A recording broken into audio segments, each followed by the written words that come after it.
How you doing, guys? Eric from rulethewasteland.com, rulethewastelandstore.com. I feel like my hair is full on Johnny Bravo today. Got that big hair energy. Digging it. Just got cut. And as some people have mentioned, yes, that is a Mossberg shockwave in the thumbnail. The gun store, I went to the gun store with a friend who's just starting to get into firearms to help him research something that he was looking at. And they tricked me into buying this by letting me hold it. It's a well-known technique that they use in gun stores. Terrible. Devious. And just so you know, I'm not going to do safety check because this gun is in fact loaded. I don't know why everyone freaks out and does these compulsive shows on their videos of safety checking. I always know what I'm dealing with. Obviously, you're supposed to assume every gun is loaded anyway. And there's nothing inherently unsafe about having a loaded weapon. Otherwise, you would never be able to shoot or carry for self-defense or anything like that. So there's nothing wrong with holding a loaded weapon. Oh my God. You still just need to follow all the safety precautions regardless of whether the gun is actually loaded or not, and you should be fine. Yeah, same technique. They got you too, huh? Exactly. And one thing I'm going to do, I'm going to go shoot this in the desert. I have to come up with a way to show you guys videos of me actually shooting. YouTube doesn't seem to mind when I have a gun in the video, although we'll see. Maybe this will get demonetized. But in the past, simply showing guns, talking about it, have been okay. Shooting it has got me demonetized. So maybe I'll start just putting the shooting vids on Patreon, because anyone, you can put $1 and watch them there. It's just an alternate place to show it. But anyways, I'll try it out, even shoot some buckshot, maybe even shoot like a 3-inch mag or something like that. I think these take them. It's just a 590 base gun, right? And there is I think it's the Knox breacher grip that I want to try because it's a recoil absorbing grip. This is an interesting firearm for those of you who don't know anything about it. Yeah, they might demonetize. Although, like I said, yeah, have you got demonetized just for showing them, Amber? Because I've had plenty of videos where I've shown the guns or held them like this, and I don't think most of them got demonetized. But that's crazy. Anything that I've shot it in has definitely got demonetized. But anyways, I guess it's too late now. I've showed it anyway. My live streams don't tend to get a ton of views anyways. We're not really giving up that much. Yeah, anything in the title obviously gets demonetized. But ones that have had guns in the thumbnails and in the video, if it's not in the title, I've been okay in the past. But like I said, I don't end up getting a ton of views on my live streams here, so I'm not that worried about this getting demonetized. But in the actual videos that I make, I'll probably won't do it. But for those of you who don't know, this is an interesting gun because it's too short to legally be a shotgun. Shotguns cannot be this short. But the legal definition of shotgun includes a gun that's designed to be fired from the shoulder. So this is not a shotgun. It was never designed to be fired from the shoulder. It was originally made with this bird's head grip. It is also not a rifle because it has a smooth bore. It's no rifled barrel. And because of all the other reasons, it's not like it doesn't fall into any of the categories that would be restricted for it to have the short barrel like that. So it's technically considered a non-NFA item. It's just an item that's not regulated by the National Firearms Act. So it's kind of an interesting loophole, similar to what would otherwise be a short-barreled rifle, but it's actually a pistol with a brace, stuff like that. So, interesting. But I like it. I haven't shot it yet. I really like the way it looks and feels. And ever since I've seen that, I've always liked the little shotguns, pistol grip and everything. There's a scene in the movie Aliens where Hicks pulls, they have to take their weapons away because they don't want them shooting the nuclear reactor. And he says, always keep this around for close encounters, and pulls out a little pump-action shotgun, which is pretty cool. Yeah, it's a great buy-the-bed gun because I plan on, like I said, or at least trying out a different pistol grip here, maybe a 4-end upright grip there, maybe put a flashlight on, something like that, but it should definitely be fun. Yeah, Mel Gibson. The Mel Gibson had the little double-barreled sawed-off, didn't he? So that's another cool one, too. I've always liked those attached to the bottom of your desk or something, so if someone comes in or your poker table. Cool stuff. I just don't know where that gun fits in. AR better for home defense than truck gun, or AK better for truck and Japan, and wouldn't throw it away. Shotgun in that movie, yeah. When I get to Oklahoma, I will be mounting a permanent holster to my headboard so they can accidentally knock it off. Yeah. It's okay. Typing is not easy. I'm gonna have a beverage here. Mind the noise, because I am an adult, so why not? Despite what many seem to think, I'm not 17 years old. And this is the original light beer, man. Maybe I would drink a White Claw instead, but I need some semblance of order for my live stream. And as everyone knows, there ain't no laws when you're drinking claws. So I need a little more than that crazy chaos to go through this month's Battlbox. This is a weird shaped one. I don't think we've ever got one this shape before. So I'm excited to rip into this thing and see what kind of juicy goodies we got. Let's use this. Oh, actually, I got a raisin right here. Bam! Whoops. It's not that heavy, honestly. It's just big. That's what she said. So let's slice this open. I think I have it upside down. I do. Sorry, I'm janky. I'm knocking the table. That's the one bad thing about using the webcam on a table that's just kind of a glass desk. It's going to be kind of shaky. Oh, tape. There we go. Put that away. See what we got. Green Belly. That's a weird name. Green Belly meal to go. 1/3 of the daily nutrition peanut apricot bar. Do you guys say apricot or apricot? I've always said apricot. Yeah, this is borderline illegal. You're right. I say apricot, but yeah, this sounds like apricot sounds weird. It seems like there should be 2 P's if you're gonna say apricot. Zach Morris, yes sir. Johnny Bravo all the way. This meal provides approximately 1/3 of your daily nutrition. Calories, proteins, fats, fiber, sodium, and carbohydrates. Consume with water for best results. Interesting. It's very dense feeling bar, and you can see what looks like almost like a fruitcake type dense granola bar. Looks pretty good. Someone said I've heard those are delish. They look really good. I love apricots. So that's cool. I'm willing to give that a shot. Let's see, what's this? Some sort of survival technique? Most metrosexual of the YouTube preppers? Very possibly. At least when it comes to my hair. The hybrid light nav. This is something that clips on to your hat, I think. Like that. It's a water bladder. Yeah, maybe. Little feeble water bladder. So this is a hybrid, a 75 lumen headlight with a micro USB cable. Pretty cool. And you could obviously clip this onto your bag or something like that too. Or a strap, somewhere like that. Pretty cool. 300 milliamp lithium ion battery. 75 lumen bright light. 5 hours of light on one charge. 3 color modes, red, white, and green. Doesn't say anything about whether it's waterproof or not. Silver tooth. It says drop proof from a meter. It shows a little storm on there. So maybe that means it's weather resistant at least.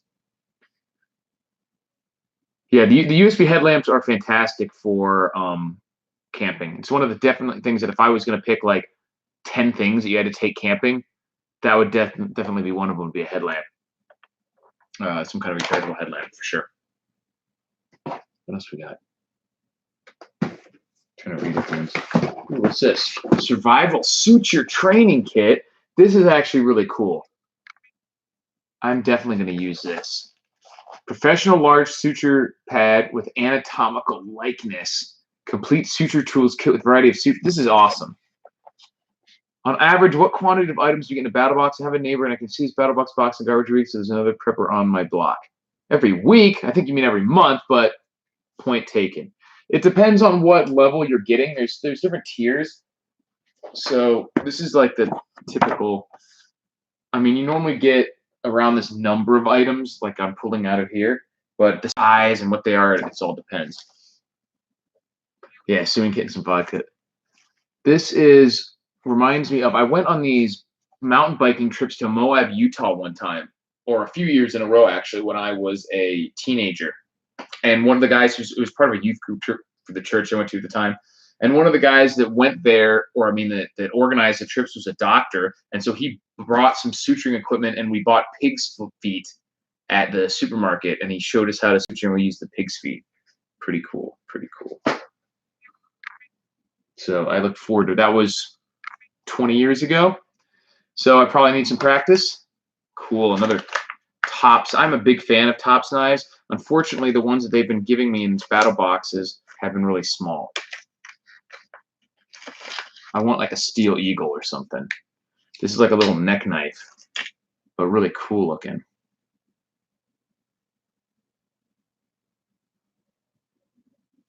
This would be a good knife for like a mini survival kit backup knife, because it's basically the same style as a decent survival knife. And this is the Tops Curran 1776. Pretty interesting. Looks cool. Just big enough. It's not quite big enough to fill the whole hand, but you can still get a pretty good grip on it. Looks solid. I really like Tops knives.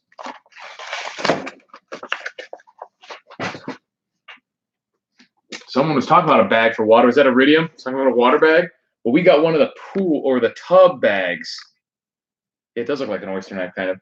So these are pretty cool because, yeah, Tops definitely legit. I really like them. This is something that you can have a method for storing water in like last ditch, and like if you just realize you see a mushroom cloud on the horizon and your power or whatever, not power, but utilities haven't yet run out or stopped flowing, or you hear some crazy news, you can go, or a hurricane is coming and a few days ahead of time, you can store quite a few gallons of water, up to 65 gallons in this bag, just in your tub, in the container that you already have in your house. Yeah. Hold 65 gallons. Pretty cool. This one actually seems to come with some, I don't know if it comes with that little pump or what. Definitely useful to have. Does it come with, I'm not sure. It shows it on the picture, but it looks like it. Looks like a pretty shoddy pump though, but that's kind of irrelevant. It's not that hard. You can use a straw if you needed to. Pretty cool. Fairly decently sized container, but lightweight. This looks like the last item, and it looks like a stove, I think. Am I right? Yeah, a butane stove. Butane stove. Interesting. Operates on 8-ounce butane canisters for up to 4 hours. Stove burns up to 8,000 BTU. I don't think I think they mean separate, not those little propane containers, but actual butane. It might be slightly harder to come by, but it's pretty cool nonetheless. Goinggear.com, portable outdoor butane stove. It's nice and lightweight. I will live off the tears that left us in the apocalypse, only need a still. Yeah, you don't want their disease tears. Get all the estrogenic soy compounds in there. I'll continue to eat animal meat. See what else we got. Dehumidifiers don't work well for water unless you have really good filters for after, and they have a tendency to mess up your water filters. Dehumidifiers can work. They just take a lot of energy. I mean, if you have that much power to run stuff off of, there's other ways you could get water in most situations. I mean, you could use a still or something like that, or you should just store water, obviously, if you're putting that much resources into it. But dehumidifiers will get you some water. What's up, Rock, Nevada? Sounds like you're in my neck in the woods. What's in the box? What's in this box? It's a butane stove, man. I told you. Let's see what it looks like.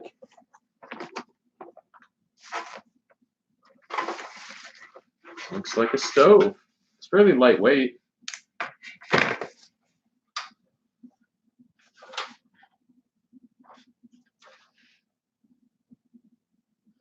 Pretty cool.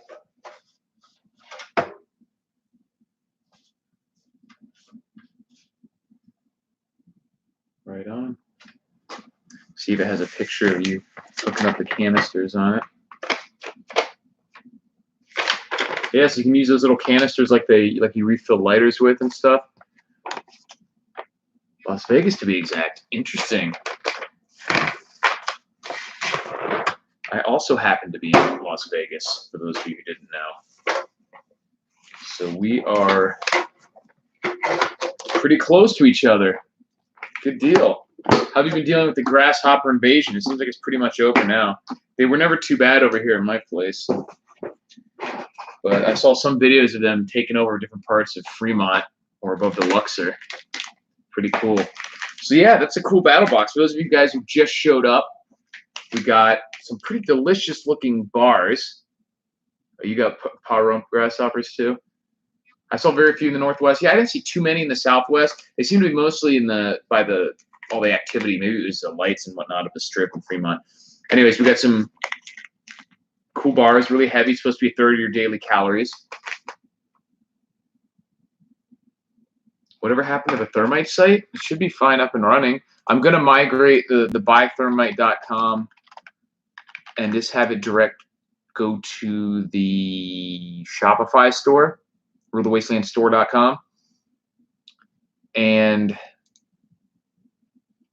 the why am I blanking out? Oh, and then I'll just have them as an item on there instead of two different sites. And for the fuse sticks, just use basic sparklers or magnesium ribbon. The magnesium ribbon is a little harder to use. It burns quickly and goes out a lot more easily. Get a big ass sparkler and that'll work fine. Vegas is literally the most busted place for shit the fan. No offense. No trees, little water. You must have 500 miles to the fan plant. Depends. Like I've mentioned before in some of my videos, being in a harsh environment has its benefits if you are prepared, because for the simple reason that it's going to be really hard for anyone unprepared to stay there or survive there. So if you're in a place with bountiful resources, temperate weather, lots of water, stuff like that, yeah, it's going to be easy for you to survive. There's also going to be a lot of other people that are just hanging around trying to get your other resources possibly. If you're in somewhere that's like bitterly cold, or here where it's no water almost, it's there's not going to be many unprepared people here 6 months after a major event. You know, as long as, so if you've stocked up on water, if you stocked up on food and things like that, and you have your shit taken care of, a lot of people are either going to have to leave or die. But you could look at it the other way and say that's going to make them crazy. It's going to make it harder on you, or that the craziness will happen sooner. Survival can be done anywhere. Ancient Native Americans did it in the desert. So can we. Yeah. I mean, when I was in Kuwait, one of the things I was baffling at was you'd see these tents and the camel farmers and stuff out in the middle of the desert. And the Kuwait desert makes Vegas look like a lush rainforest, man. It's crazy how just like barren it is up there. And we're driving through the desert to get to one of the other bases, and I'm just thinking, like, what on earth made people like a couple thousand or a couple hundred years ago, whenever it was, be like wandering around and being like, yep, right here, this looks good. I mean, there is nothing there, and they survived there. So it's possible. No one has 6 months of water. I do. Anyone with a pool does. Yeah. If you use it properly. There's actually a fig tree in my backyard. It's pretty cool. 6 months of water is not that much, especially if you're just considering for drinking. Let's say you really are drinking a whole gallon a day. Just drinking, which you don't actually need an entire gallon a day most days to survive. But let's say that you do. 6 months is only 180 days roughly, depending on which months it is, I guess. But half a year, let's say, is just over 180 days. If you have a gallon a day, that's 180 gallons. One IBC tote can be like 250 gallons. 4 blue barrels, 200 gallons. It's not that hard. A pool can be 10, 20, 30,000 gallons. It's really not that hard to have enough. And that's without any rain, finding any water anywhere else. You know what I mean? It does still rain here. There are places with water here. So, yeah, Iridium mine is also in 55-gallon plastic drums because they take up less space than one of the big totes. They close up easily. They're pretty robust. Also, if the more containers, one giant container, you have the possibility that there's any sort of failure in that container, you lose everything. Whereas if a container splits or shot or somehow gets breached or contaminated with a barrel, you just lose that barrel. Yeah, Sportsman's Warehouse blue barrels, $60. You can get them a lot of times on Craigslist, food grade, just having had water or some other food in them. for 20, 30, 40 bucks a piece. 2 new 55-gallon drums at Walmart for $99. Great deal. Then you just get yourself a bung wrench if you need it. You can use a lot of different things like needle-nose pliers or whatnot to also open these, but this makes it really easy and prevents you from marring the lid if they're plastic, non-sparking and whatnot if they're metal. Yeah, bung. You got to be able to open that bung hole with your bung wrench. You can have jugs like this, can have water in it. You can purify it or pasteurize it with your sun oven. You can purify it with your calcium hypochlorite, to which I have printed my instructions on the back and exactly how to use it. This stuff's super cheap. I think each pound of these is like 13,000 gallons of water. This is basically the powdered form of bleach for all intents and purposes. And you can make a chlorine solution with this, with which you can use to disinfect water, same way you would with bleach. But it doesn't expire after 6 months or lose any potency. It's very shelf stable, easier to store. Yeah, powdered bleach, pretty much. Yeah. So this is what I recommend for everybody. It's really great. Like I said, I just printed off on the back. What's Yufeng said? Full, no fun to move. Yeah, you can't move them. I mean, not without equipment or some serious fucking gains. But you can have pumps. You can kind of walk them. I'm able to kind of walk them. If you have a dolly, you can sort of do that. You can get hand pumps. You can get they have these like hand siphons, which is basically a tube with a ball valve in the end. So you just kind of jerk it into the water, and water will go up in with each movement. But because of that ball valve, it can't go back out. So eventually, then you have enough to start a siphon. That's easy enough.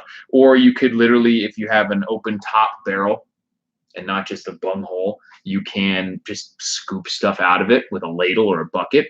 With the bung wrench like that, you could still just stick a tube in there and suck it out with a straw or whatever. Or in an emergency, you could split open, literally cut the top of the barrel open. It's just HDPE, high density polyethylene. Any sort of hacksaw or anything will blast through the plastic. Or you can knock the barrel on its side and roll it if you're not worried about popping the lid off or splitting it open. But for the most part, just put them somewhere at your property. Have a way to suck a little bit of the water out. You don't need to move the entire barrel. And in the event that it's hit the fan and you need to move the barrel, just drain it, fill it back up with water. 50 gallons of water doesn't cost that much in most people's localities. Yeah, hand pumps for barrels, all that stuff. Lots of options. So I don't think the water issue obviously takes some major considerations for an area like this, but I don't think it's any worse than the major considerations you have to make for other areas, like the winter in a huge portion of the country. You have to make a lot more preparations to survive winter in half this country than you do to survive without water here. It's fairly easy to store it. And it's still potential. You can still drill wells in a lot of places out here, more rural areas. You have to go down super fucking far. Someone was talking to me about that, and they were like, oh, you only have to go down 250 feet or something crazy like that. And I was like, man, back in Florida, you could do a sandpoint well that you could twist in by hand. You go down 10 feet, and you have water pouring up out of that thing. Yeah, I do think water is surprisingly cheap here, and that's why they're draining all Lake Mead and everything. But everything in modern society when it comes to resources is vastly, vastly undervalued compared to how much it should be. It's true scarcity. Food, water, gold and silver, metals, land, wood, all that stuff, man. It's just America has tons of money. And right now we're able to get real resources for way more or way less than we should be able to. Groceries are very subsidized. I know a lot of people have been worried about groceries. I don't know if it's a regional thing. I'm still buying canned goods. Just yesterday, I bought canned green beans for 49 cents a can. Chicken, I got chicken drumsticks, 50 cents a pound at the local Spanish supermarket. I'm getting eggs for $2 for 30 eggs or something. It's crazy. That's one of the few things that is way cheaper out here than back in Florida. Most things are a little bit more expensive, not too crazy. Gas a little bit more expensive. Rent and housing is more expensive. Fees like car registration is way more expensive. But basic staple foods out here are dirt cheap. It's great. I can get, so yeah, Smith's case lot sales. You get these flats of like Spam or the chili for $1 a can. Stuff's fantastic. The Vons have these. You get steaks for buy one get three free, and it's like $10 a pound or $8 a pound, and you get buy one get three free. So you're getting 20 or 75% off basically. Yeah, and there's no tax on any of the staples either. So fantastic, man. I go to a Spanish supermarket. I get the chicken leg meat with no bones, like 8 or 10 pounds at once. Grill it all at once and eat it for the whole week. You're eating like, and then you throw in a can of 49-cent can of green beans or a dash of rice, and you're eating a pretty healthy meal for $1.50, maybe even less.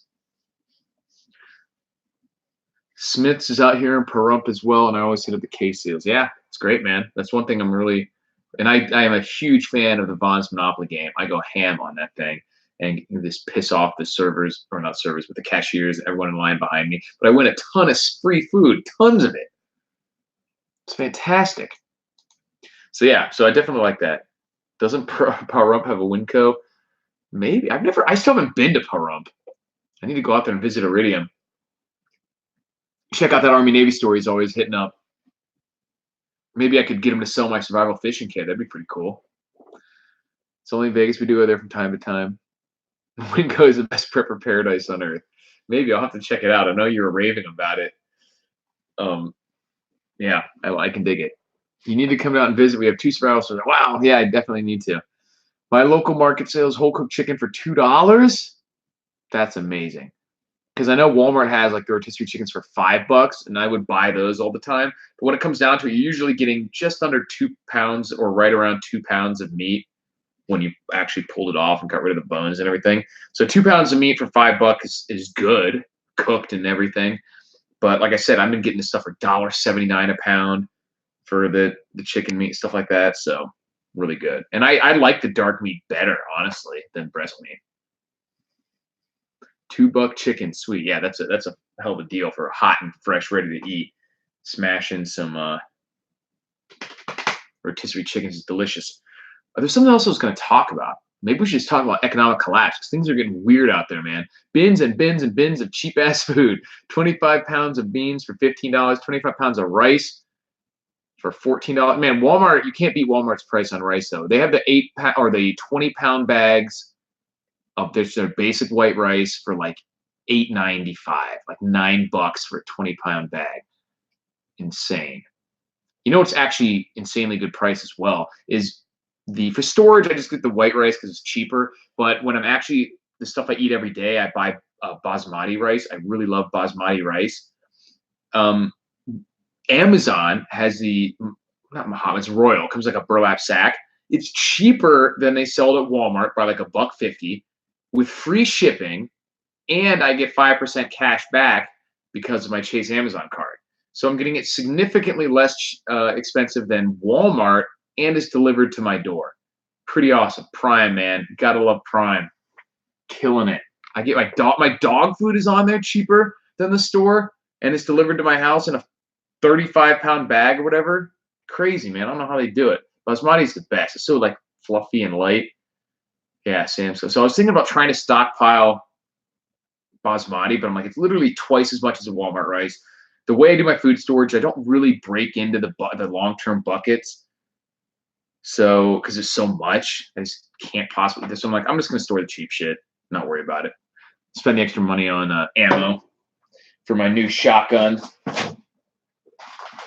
For those of you who haven't seen my Mossberg shockwave, going for full-on demonetization, showing the guns off. Also, the guy at the gun store, when they forced me to buy this by letting me hold it, it tricked me into buying it.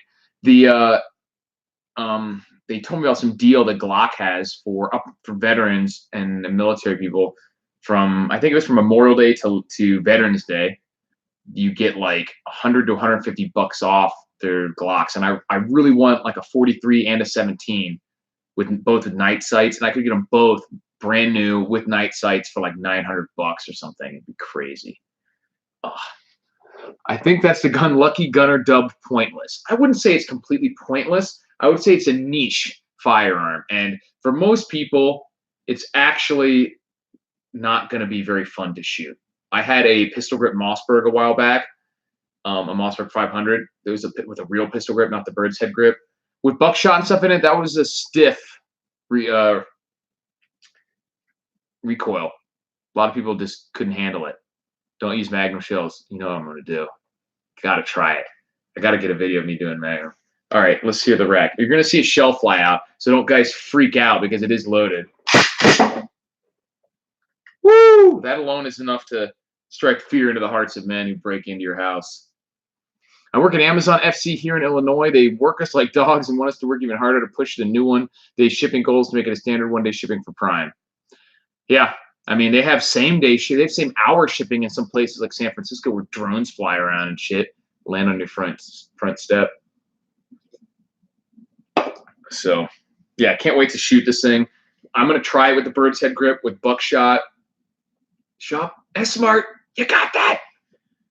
That's a funny story because if that's what you're actually referencing is Evil Dead, is that not years, I guess a couple years, a year or two, I've seen all the Evil Dead movies, really like them, like Army of Darkness. But I never watched the Ash versus Evil Dead show. And my girlfriend really liked it. And so I've been watching it a ton lately. And I'm probably going to dress up as Ash for this Halloween.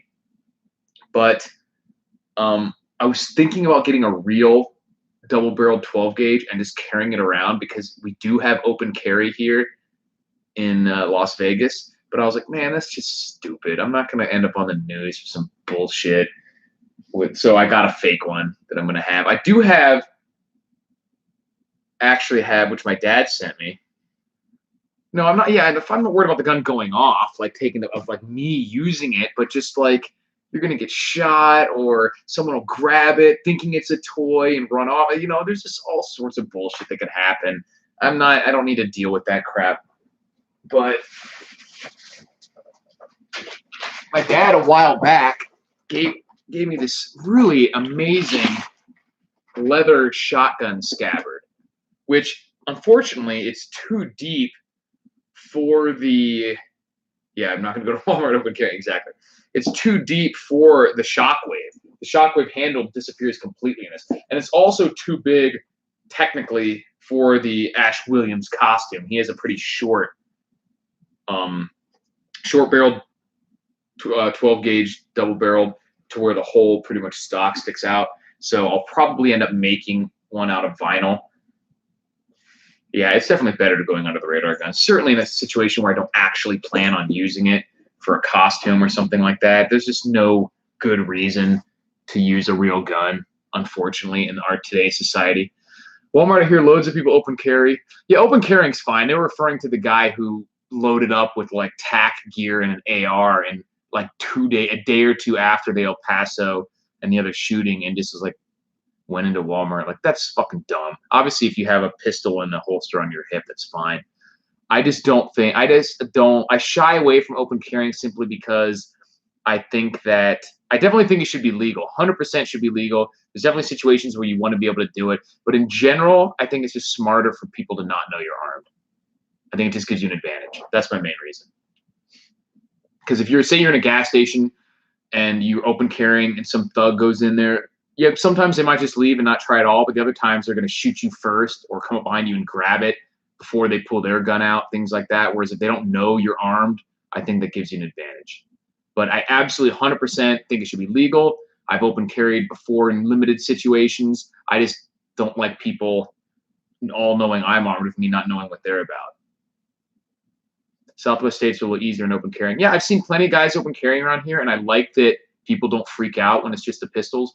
I think that most people who open carry rifles are just doing it for attention. There's just not usually a necessary reason to do that. It's a shame that it's gotten to the point where it can panic everyone, but that's just where we live, and I don't think it's the smartest thing to do unless you have a real reason for doing it.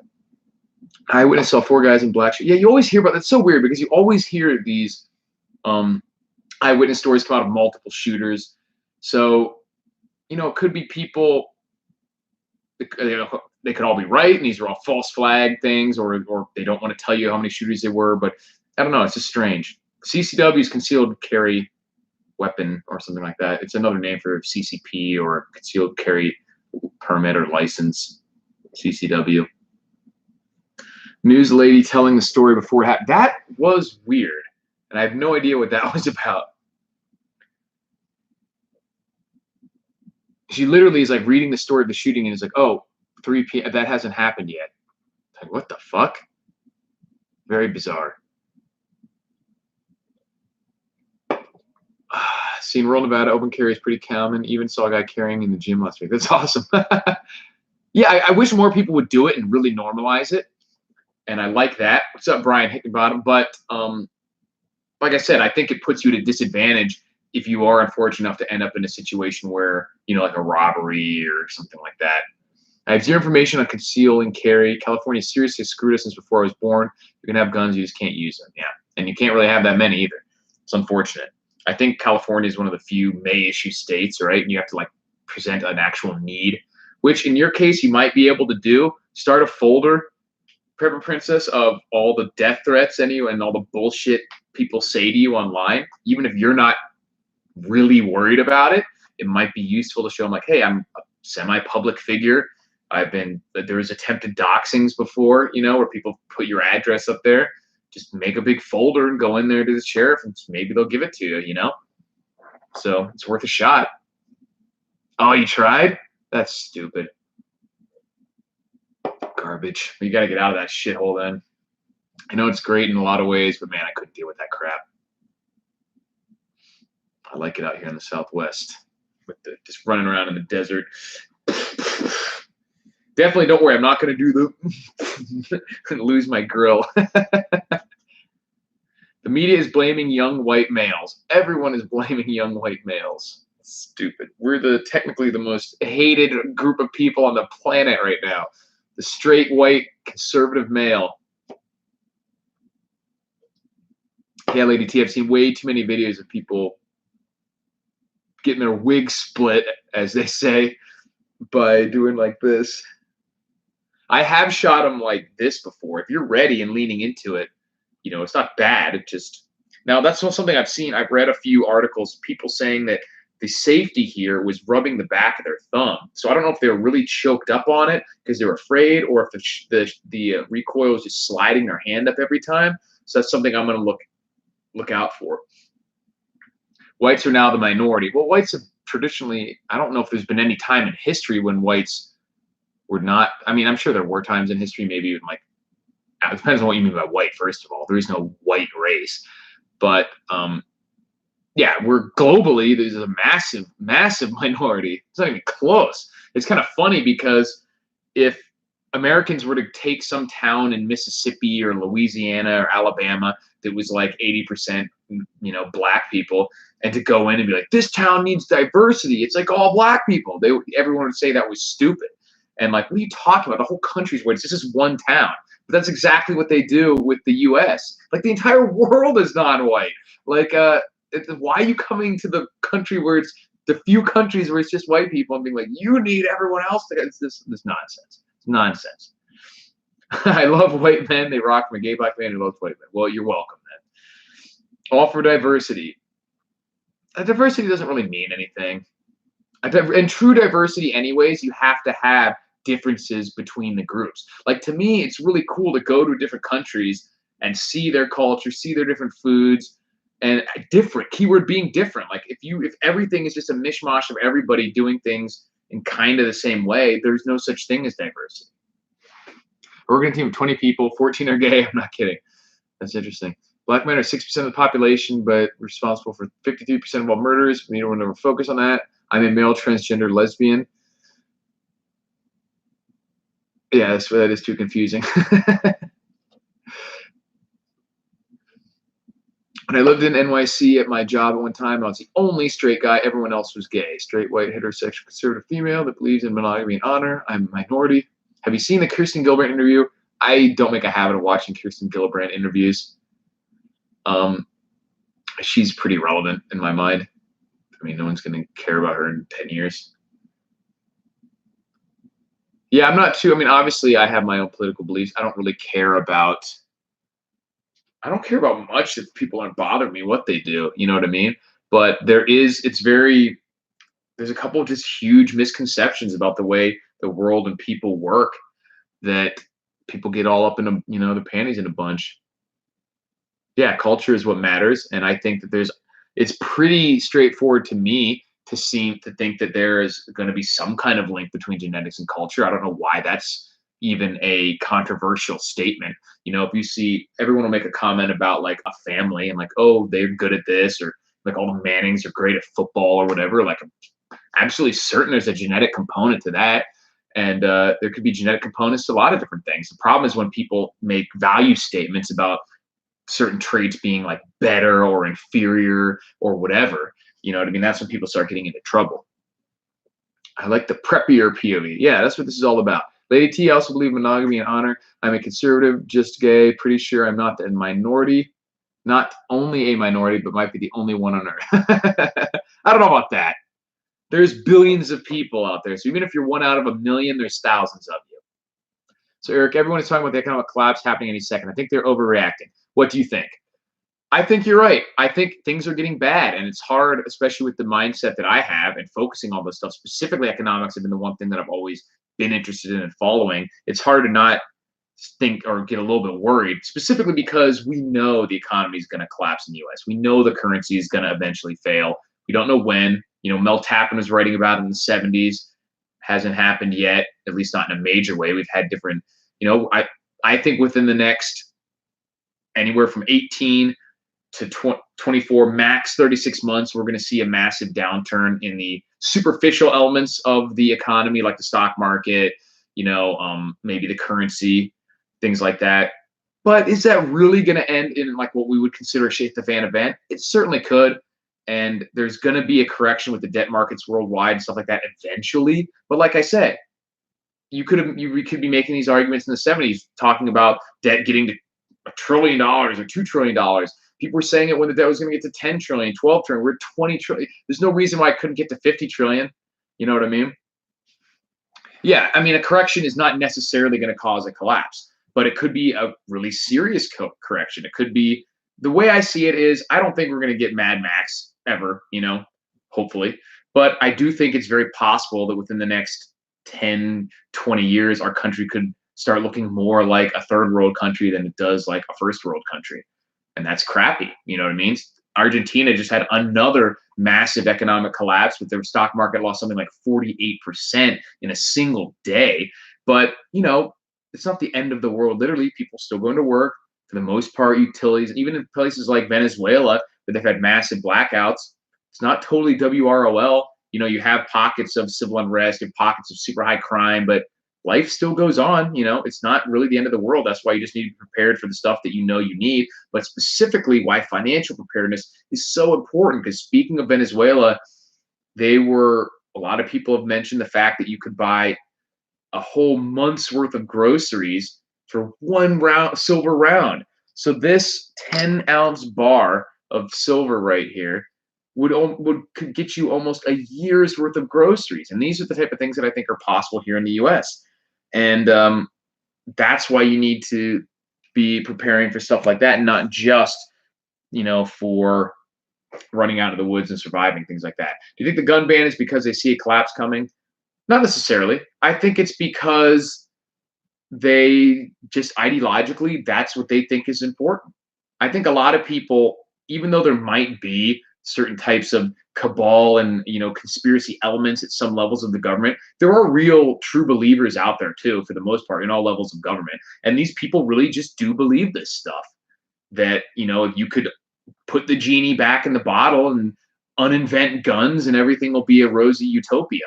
And they don't seem to care that more people die in place, or murdered in other places. As long as they're not murdered by guns, that seems to be okay with them.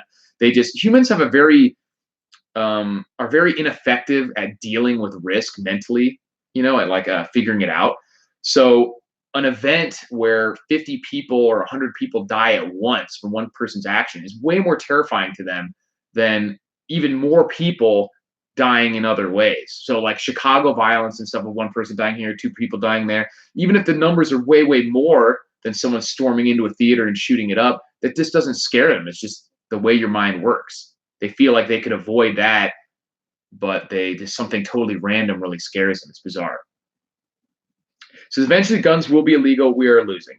It depends. I mean, I think they'll be legal in certain areas, but I mean that there's no way that guns become illegal in the U.S. without a significant portion of the population, a significant minority portion of the population being willing to die over it, and that's gonna cause some crazy shit, for lack of a better explanation. So whether or not that group of people would win, whatever, but there's just no way they're just gonna ban guns in the U.S. It's not gonna be like Australia. It's just there's just no way that happens. There's at least hundreds of thousands, if not millions of people, and most of those are the ones who have most of the guns, who would not literally just shoot at people who are coming to take their guns. So, how that would turn out, it remains to be seen. It is interesting. I retweeted someone who said that they were like the same people who posting like, "Oh, you can't fight the government, guns are just going to waste you." Also have been tweeting out like that some shooter in Pennsylvania. They're like, one guy with a gun was keeping 50 cops at bay. So much for your good guy with a gun theory. And it's like, well, you can't believe both of those things. That one guy with a gun can keep 50 cops at bay, and it's impossible to stand up to your government. Which is it? English longbow. There's actually a guy, I forget his name, who participated in, or as a soldier, a British soldier. I mean, I think he was Scottish, in World War I, and carried a Scottish longsword and has a confirmed longbow kill, if I remember correctly, in World War I, which is pretty cool. I'm saying eventually, not right now. Eventually, like in 100 years. I mean, it's possible. I think that America is definitely a anomaly historically. Human beings as a species don't really care about freedom. America was able to be formed by a small group of people who genuinely did care, and the Americans, the people who started America, and their posterity is not the only people who are here now. And everyone, that's one of the issues they always bring up with immigration, is it has nothing to, and that's why one of the conservative talking points is that, oh, I only care about illegal immigration. I don't care if people immigrate here legally because they feel like racist or whatever, if they think people should, if they say that people shouldn't immigrate here. But it comes down to just people believe different things. Different groups of people believe different things. Like we were talking about culture earlier. There's no such thing as magic dirt. America isn't the way it is because there's something special in the sand. Same with, China isn't the way it is because of Chinese dirt and Chinese plants and Chinese air. It's the way it is because of the Chinese people. And America is the way it is and has been because of the American people. And when you change those people, you change the country. Some people might think it's a change for the better. Some people might think it's a change for the worse, but it is a change. Similar to when, anytime you bring in a group of people to another place, it's going to change it. They have different languages, they have different beliefs, they have different social values and social customs, different holidays. It's just different. And that doesn't mean it's worse, or it doesn't mean it's better, but it does mean it's going to change it. It transforms the host country anytime you have a massive amount of immigration. And that's what you get. And bottom line is, most of the world, most people in general, don't really care about freedom as an as an absolute concept.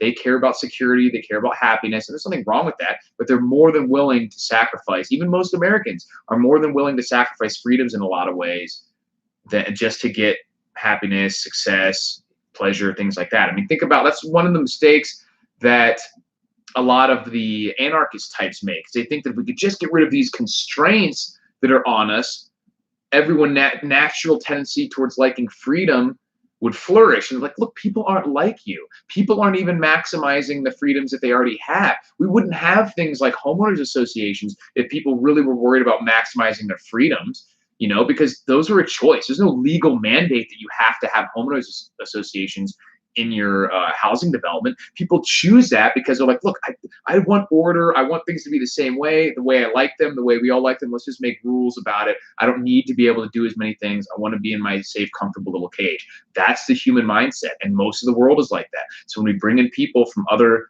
parts of the world, other genetic groups, other cultural groups that just don't believe these same things, and all of a sudden there's more and more of them in the country, it changes the country. No purple doors. Yeah, I mean, one example I use for people is something like, so let's say veganism or vegetarianism versus a standard diet or carnivore or something like that.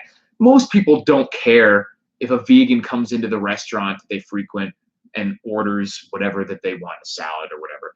You know, two vegans coming in, doesn't really matter. Now, if all of a sudden half the people going into the restaurant are vegan, then maybe the restaurant starts changing its menu. And then you go and you can't even get the things that you want, and that's when things are starting to it starts to transform. And you're like, look, I don't care what this person eats. They can eat whatever they want. I just want to be able to eat the things that I want. My friends want to be able to eat the things that we want. And that's sort of the way the country works when you have massive amounts of people come in that believe different things. They speak different languages. They have different value systems. They don't value the same types of freedoms necessarily.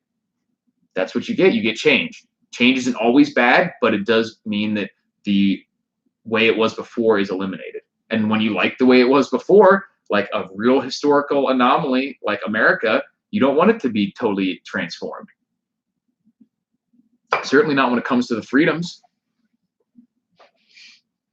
Let's see what we got here. I have not been able to keep up with the comments on my rant.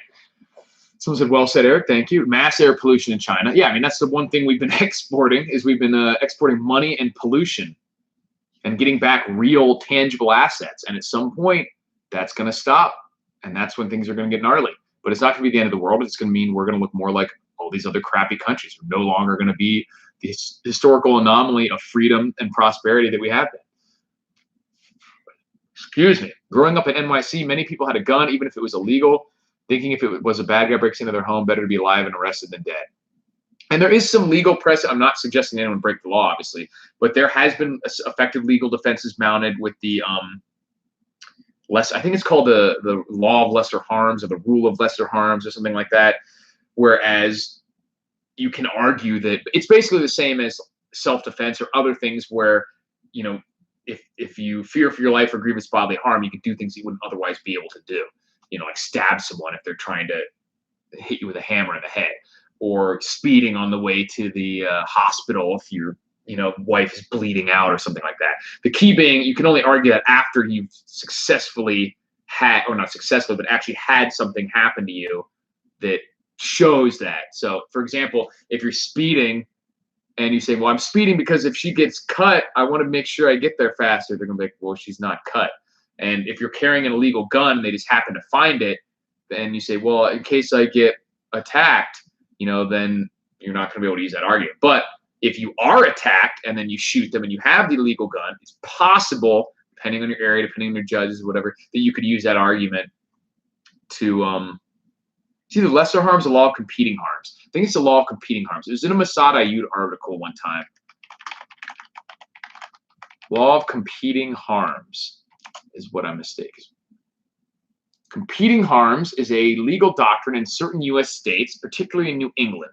For example, the Maine Criminal Code holds that conduct that the person believes to be necessary to avoid imminent physical harm to that person or another is justifiable if the desirability and urgency of avoiding such harm outweighs, according to ordinary standards of reasonableness, the harm sought to be prevented by the statute defining the crime changed or charged. So like I said, obviously you can say the harm of breaking a speeding law is far, far less than the harm of not breaking the law and letting someone die, or having someone who's chasing you, like a motorcycle gang chasing you, things like that. And that can extend, obviously, to much more serious laws and traffic tickets, potentially. But like I said, you have to be able to show that. So it's not guaranteed, certainly. It's not necessarily easy. So the competing harms defense was unsuccessfully raised in the trial of Carter Wentworth for his role in the Clamshell Alliance's 1977 occupation of the Seabrook Station nuclear power plant. So he's probably trying to argue that, oh, we have to shut down this nuclear power plant, and the illegal things I did were far less damaging than the damage that this plant would cause. But if you guys can ever find, there's a Mossad Ayoud article where he raised the point of the law of competing harms. I don't remember what the outcome was in that case, but I really love the Ayoud files. He's a very level-headed guy, and basically one of the best things that he ever wrote was on the steps that you should do after a self-defense shooting, which I'll go over real briefly, paraphrasing, of course. He's an expert witness in a lot of self-defense in terms of, to witness for the person who defended themselves and is sometimes being charged with the crime anyway. he's brought in as an expert witness because he's decades of experience in law enforcement and things like that, and use of force cases. And a lot of people out there will say, don't talk to the cops. You never talk to the cops. And I always advise people not to answer questions when you're talking to police and things like that as well. But some people take that the wrong way and literally just will not say anything to the police. So a guy, might be running at them naked with a knife, and they blast him, and then the cops show up and say, what happened? And they go, like, what's going on here? Like, I don't talk to police. That's not the smartest idea. What he recommends that you say is you only say very specific things. Because you might be flustered. You just say, I feared for my life. I defended myself. I'm willing to sign the complaint.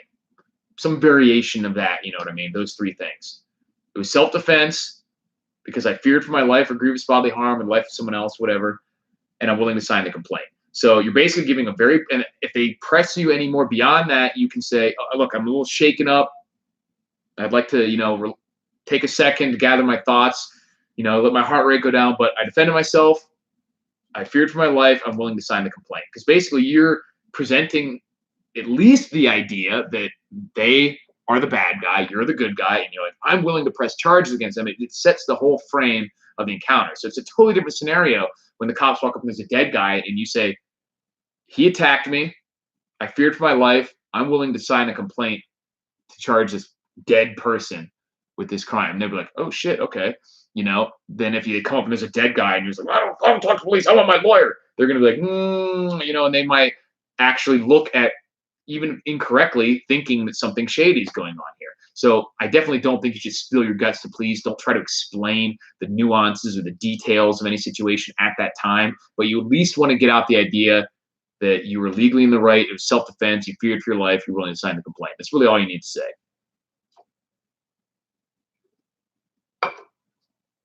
Never talk to cops post self-defense ever, period. See, I disagree with that. Like I said, never try to, you don't have to answer questions necessarily, specific questions. You can, use some example. I'm a little shaken up. I'd like to wait till my lawyer gets here, whatever, but it was self-defense. I feared for my life. I'm willing to sign the complaint. Naked knife, period.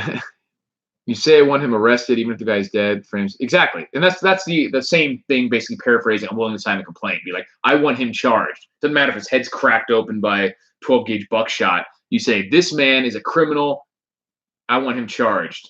He tried to kill me. That's something like that. But you don't. There's no reason to get into very specifics because even something that you misspeak accidentally as specific, like this guy tried to bash me with a hammer and he's got a crowbar, and then the prosecutor could be like, oh, you said hammer and he's who knows what's going on. So there's no reason to get into specifics. You just want to frame the situation to let them know that you are the this is a Mossberg 590 shockwave 12-gauge.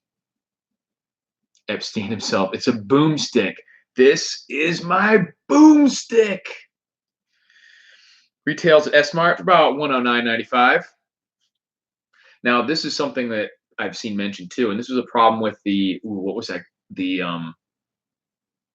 KSG shotgun, really short barrel. Where some people, in the act of, since these are so short barrel and that the front of the barrel is so close to the pistol grip, then the act of quick firing, doing whatever goofy shit people are trying to do.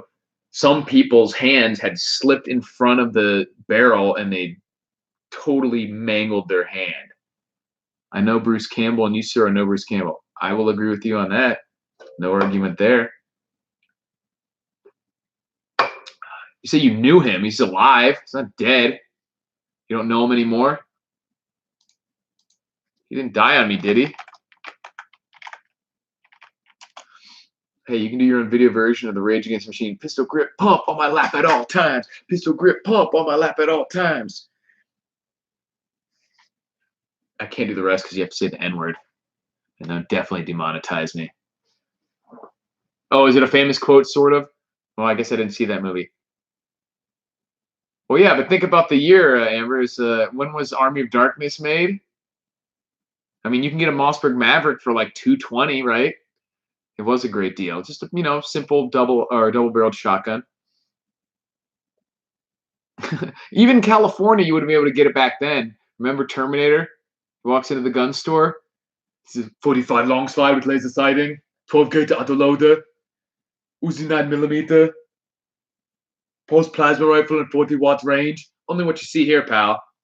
He was getting fully automatic weapons in the early 80s in California. You know your guns, pal. Fantastic movie.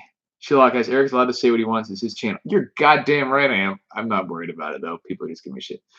Phase plasma.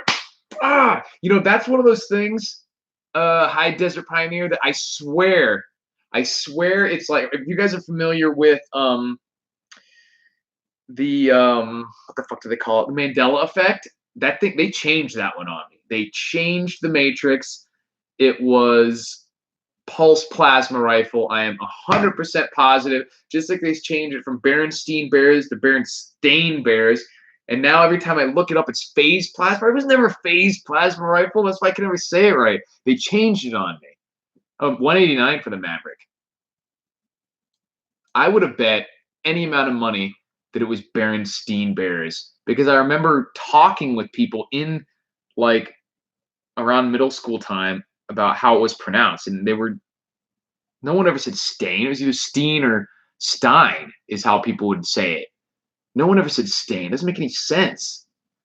Always phase. Yeah, always phasing your reality because you're part of a Matrix sent to torment me. I also used to quote it daily. That's how I know. I've seen that movie dozens of times. What do you think of universal background checks? Meaningless. None of this stuff matters. There's nothing you can currently do with or without a gun that's harmful that isn't already illegal. All that does is eliminate private sales or add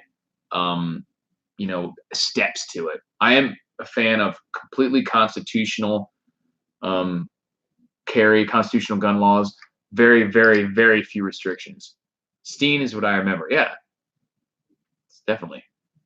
So I'm not a fan of I don't support universal background checks. I don't support bump stocks being banned. I don't support fully automatic weapons being restricted. None of that.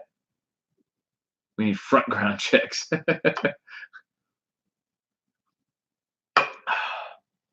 Yeah, it's getting wild out there.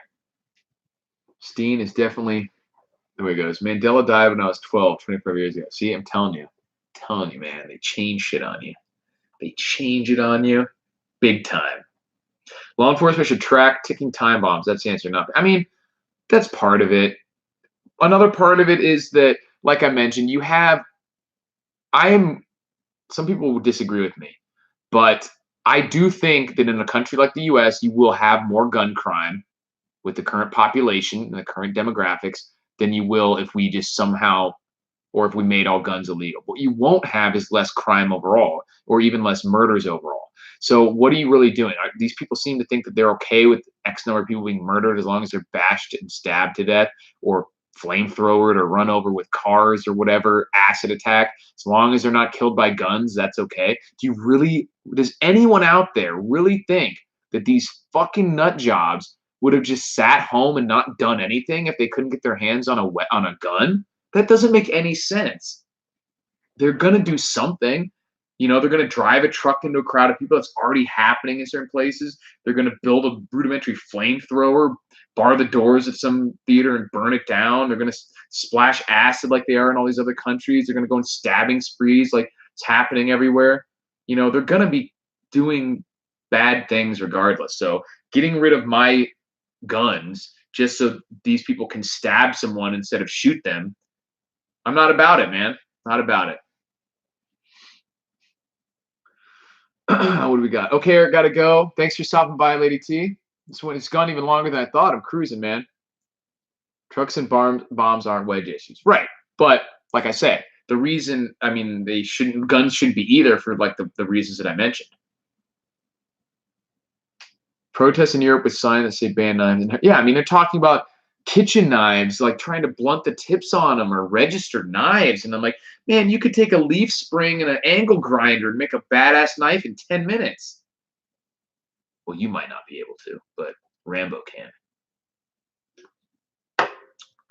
I mean, you can use any piece of metal and make a decent knife. You could break a pair of scissors in half. I mean, you can use John Wick killed 2 men in a bar with a pencil. A fucking pencil.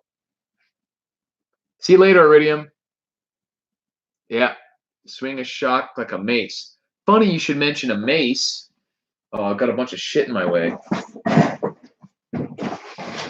I got battle boxes in the way.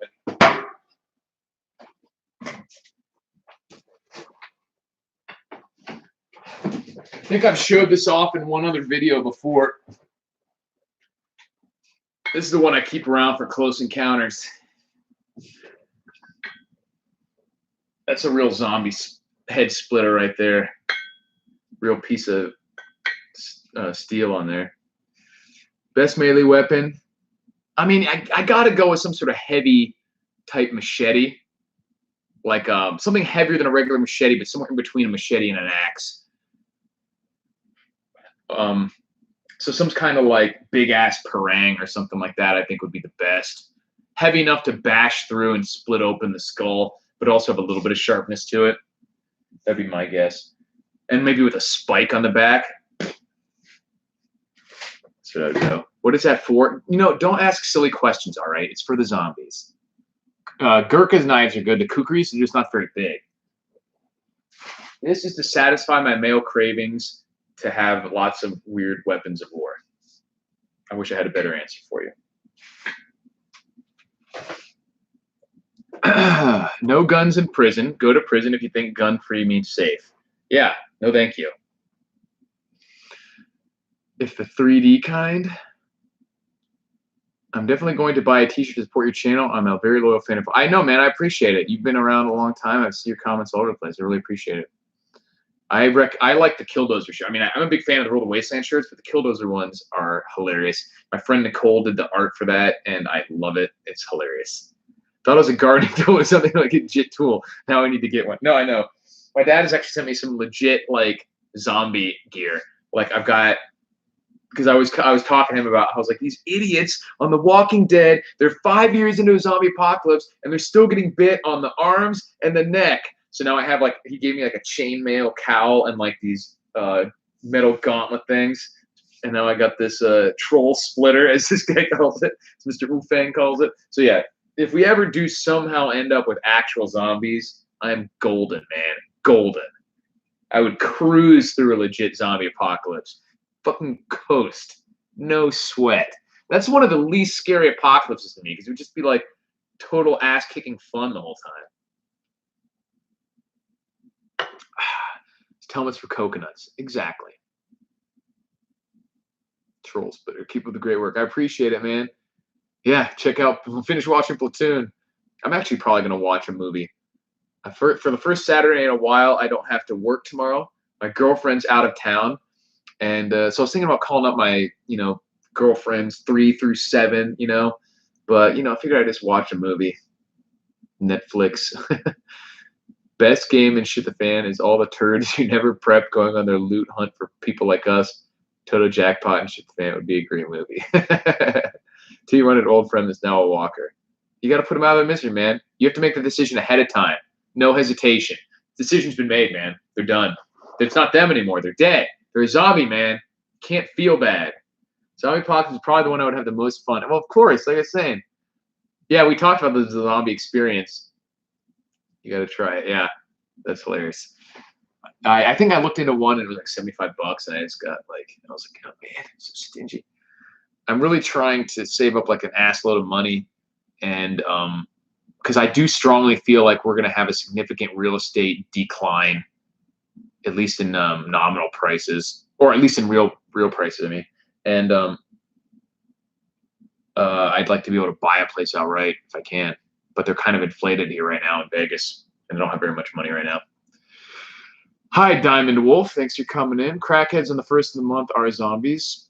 Pretty much. Got those bath salts people eating people's faces and whatnot. Dawn of the Dead. Peace all. Yep. Thanks, Rock Nevada, for stopping by. Anything else we need to talk about, guys? We had a bond yield inversion. 2 and 10 bond yields. 2 and 10 year bond yields inverted their yield, which is a apparently has a 100% historical record of predicting recession or preceding a recession within an average of either 18 to 22 months. I'm really hoping there is a real estate. Yeah, I know you're interested in buying um, rental property stuff. I have cash to buy, but if real estate goes down, I can get something a lot bigger and better with that. Yeah, exactly. That's what I'm hoping for too, is to have me and my girlfriend save up, something like $250,000 between us or something like that, maybe even less if we can, more if we can, whatever. And then having prices drop down by like half of what they are now, we get a pretty sweet place. It's crazy looking back at the price, especially here in Vegas specifically. The population has really, I think, doubled within the past 15 years. So you can look at like the Zillow prices, and places that were like $150,000, $160,000 12 years ago are like $350,000, $400,000. It's crazy. Yeah, I'm not saying I have that much money. I'm just saying that's what I want to get to. I don't have anywhere near that much. But I'm saying if between us, between me and her, we could scrape together like 250, we could get a pretty nice place if the prices drop by 20, 30, 40, 50% or something like that. Vegas has gotten a ton more people. Yeah, they've spread way out in the like the suburbs, of tons up north and in the far south, and just like I said, the population has literally doubled in the past 12 or 15 years. Something like Phoenix, Vegas, both growing huge. Nashville is growing huge. Yeah, the housing crisis was really bad in Vegas in 09. The prices then would have been fantastic if you could have picked some stuff up there. You would have more than doubled your money from then to now in a lot of situations. And you don't only have 100K, Amber. That's a shitload of money. That's even if you don't buy a place completely outright, if you could find just put a good portion of it down and have a tiny payment. No, I think people misheard me. I did not say I had 250K. I have barely any money. I'm poor, man, because I've always traded money for freedom and trying to make stuff work for myself. So I'm actually really good at saving money when I have decent income, but then I spend it all on trying to work for myself and everything, and it's terrible. I can't turn it off, man. If I had just saved everything like I did and not tried to use it to make more money and not quit jobs to try and work for myself and stuff, I would have like $200,000 because I'm very good at saving money, just putting it away. But unfortunately, I try to use it to get financial freedom from like a regular job, and I'm bad at that. So it is what it is. At the very least, I am good at living beneath my means, or beneath my my means. So I just got to do it more, stock it away. Silver, now y'all we poor, and that's what we need. I don't understand sense. When I was growing up, Vegas and Henderson were two different cities. Now it's all connected. I mean, it's technically still two different, but yeah, it's just one big. I don't really end up in Henderson all that much. There's really nothing there that I can't do here, and it's kind of far away. In grid down, Vegas is toast. Is there anywhere that's not going to be toast in grid down? What city would just be like, oh, we're good, man. Grid down's no big deal. Everyone's fucked. No, most people aren't preppers. Oh, silver's going up. Yeah, I mean, hell, silver was over 17 bucks already. Yeah, I know. That's the problem. Is I jumped the gun, and instead of just chugging along and just like buying a house outright or doing something simple like that, I'm like, I'm going to start this business, or I'm going to do this, and it's, I need to. So from now on, I'm just going to cash away all my money and get a paid off house, things like that. And because then if you in a situation where you have a totally paid off house, the amount of money you need to just simply survive and not be in a bad way is not that much, especially for me. Imagine you're in a zombie apocalypse and you have 3 weapons to choose from: a knife, a pistol, and a sword. Which one will you choose? Depends on how much ammo I have with the pistol, to be honest. If I had like thousands of rounds, I would choose the pistol, maybe even if I had hundreds. The knife, like I said, is too easy to manufacture knives out of things. So if it was not that much ammo, I would choose the sword. If I had a lot of ammo, I would choose the pistol. There you go. And then I make a rudimentary blade or bat out of or spear. A spear is really good for melee, especially if you're not trained in actual weapon use. A spear is very intuitive. You don't have to have a lot of dexterity. Yeah, you take all 3, but it's a thought exercise, sir. You have to choose one. Obviously, if you could, you would take all 3. House, land, food, no debt here. Now, awesome. That's the way to be, man. I had prime rib for dinner tonight. It was delicious. Prime rib is delicious. I am not as good at cooking steak as I'd like to be, or I buy it more often, but I really hate fucking it up and wasting a steak. But because I mean, I eat it pretty damn rare though, so it's hard to really mess it up as long as I don't overcook it. But sometimes you get like you're just like chewing all the steak, and I really like I mean, steak is delicious. I really love chicken. Dark meat chicken is great. I eat it pretty much literally every day. Eggs are good. I love seafood, scallops, sushi, uh, steamers, and clams. It's pretty much anything that has come out of the ocean is delicious. Show the shotgun, bro. I've showed you, bro. This is the Mossberg shockwave, the bird's head grip. I think it's 5-in-1, 12 gauge. It's basically a 590, but it's a non-NFA item. Barbecue steak is not a prop. In fact, it has 12 gauge buckshot in it right now. And I just got this. Like I mentioned before, they tricked me into buying this because they let me hold it in the store. I was like, hey, can I check that out? And they're like, sure. And they handed it to me. And then I was like, oh, I have the power. That's all it takes, man. Thanks, man. Thanks for subbing. But yeah, so I'd wanted one of these for a while. It wasn't a complete impulse purchase. I wasn't planning on getting it right then, but I knew it was on my list. I really liked it. And like I mentioned earlier, I'm going to go shoot it, let you guys know what I think with some even stiff loads, maybe even some 3-inch magnums, but certainly at least like birdshot, buckshot, things like that. Try out the bird's head grip. There is a, I think it's called a Knoxville Breacher pistol grip that has a built-in buffer spring shock absorber. So I'm going to probably eventually get one of those for it as well. I'm a girl. You can just call me Diamond. Sounds good, Diamond. And that is exclusively a buckshot weapon. I mean, you could put slugs in it, right? They also have some that they're like self-defense rounds that have kind of like a slug, one slug, and then 4 or 5 other pellets. I forget what they call those. It's been wonderful. Good night, y'all. Or good night, pal. Keep being awesome. I appreciate it.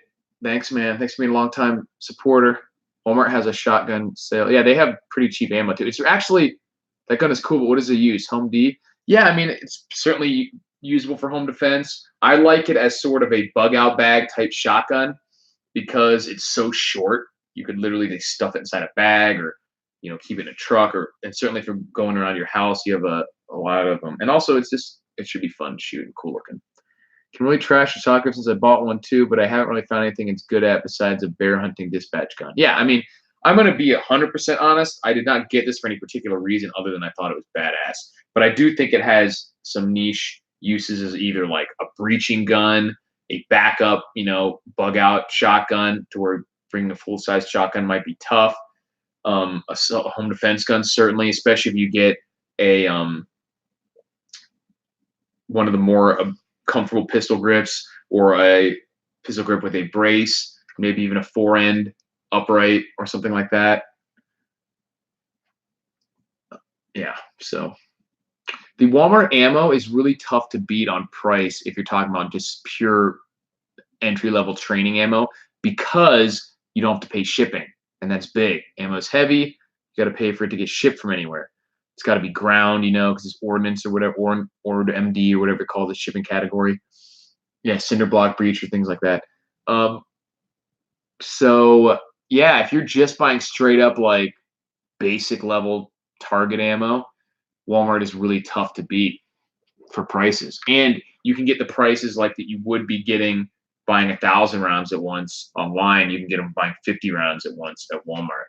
You ready to fend off the aliens when they escape from Area 51 during the storming? Dude, I want to go there so bad. I'm thinking about taking the day off work. Obviously not to try and get in, because it's just going to turn into a hilariously giant rager in the desert. And maybe some idiot will get high and jump over the fence or something and get, loaded up with like rubber bullets or something. Like, oh, that would be fucking hilarious. Paul Hero, I've watched a lot of his videos actually. Yeah, he's just released his.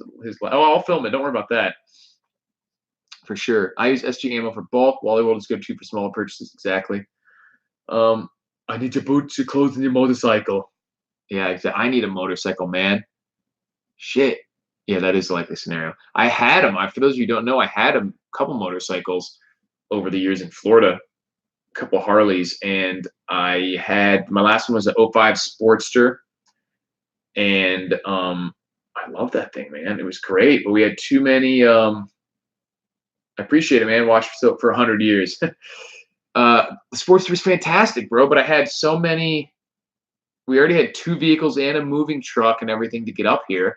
I was like, I'm not gonna come back and do a whole trip driving a fucking Sportster 2,100 miles, and I don't want to have to pay to ship it, or I don't want to have to tow it behind an already big moving truck. So I'm like, I'll just sell it and I'll buy another one out here. But after the expenses of moving and everything, and I don't like to buy vehicles on loans. I could just go and buy one right now and make the monthly payment, but I don't like doing that. And I want to be able to buy it outright, and I just don't feel comfortable spending that kind of money right now, or selling gold and silver, something to do that. So I'm just going to slowly save up until I can buy another one. But I really, really miss it. There's so many sunny days out here. It doesn't rain like it did in Florida. And yeah, man, I miss it bad. I'm itching to get another bike so badly. Want one so badly. That's another reason why this would be cool. The zombie apocalypse, you can just have it like in the sheath. T2 is fucking, yeah, speaking of T2, except he had like an actual lever action shotgun in that one that he would cock by like flipping it with one hand. Pretty cool. Pretty cool stuff. Good stuff, man. Anybody else get any topics you want to cover? I've almost gone a whole hour and a half here. That's like a record for me. Normally I get weak and pass out around the 45-minute mark. So what do we got? Anything else? Otherwise, I'll probably call it a night. Try to find a cool movie to watch or something like that. How about this? How about you guys have any movie recommendations for me to watch? If it's on Netflix or Amazon Prime, it's free for me. And I also have this powers of internet privacy, but I have got a few nasty grams from my internet service provider. I have an '86 Toyota truck for bug out. Yeah. I'd love to have like an old Toyota Hilux or something, but they're very rare in the US. I want to get an old Bronco or Blazer, like mid-'80s, just straight up bug out machine. Is it good? I mean, I have Amazon Prime. Where do you plan on buying? LB? Yeah, I mean, I really, really like it out here. I really do. I don't have any plans of leaving. Dawn of the Dead is a good movie. Yeah, I've seen that. Avengers Endgame. I cried like a dork. Dork. Virgin. Endgame was good. I thought Infinity War, or whatever the first Avengers one was, the first half of that one, whatever the first Thanos one was a lot better. I've always been a fan of the bad